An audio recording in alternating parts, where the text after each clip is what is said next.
పోలి పాడ్యమి. కార్తీక అమావాస్య మర్నాడు వచ్చే రోజుని పోలి పాడ్యమి అంటారు. ఈ రోజు నుండి మార్గశిర మాసం ప్రారంభమవుతుంది. కార్తీక మాసం శివుని పూజిస్తే మార్గశిర మాసంలో విష్ణుమూర్తిని పూజిస్తారు. తొలి పాడ్యం రోజున మహిళలు, యువతులు అరటి డొప్పలలో దీపాలు వెలిగించి నీటి కొలన్లు, చెరువులు, నదుల్లో పసుపు కుంకుమలతో వదులుతారు. ఇలా ఎందుకు చేస్తారు? దానివల్ల కలిగే ఫలితాలేంటి? కార్తీక మాసం పూర్తి కాగానే గుర్తొచ్చే కదా పోలి స్వర్గం. ఇంతకీ ఈ పోలి అనే ఆవిడ ఎవరు?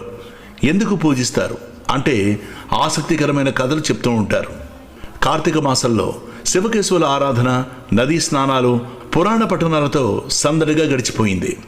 వ్యాస మహర్షి రచించిన స్కంద పురాణం ప్రకారం కార్తీక మాసం చివరి రోజైన అమావాస్య మరుసటి రోజు పోలి పాడ్యముగా జరుపుకుంటారు. ఈ కార్తీక మాసం ముగిసిన తర్వాత వచ్చే మార్గశిర శుద్ధ పాడ్యమునే పోలి పాడ్యం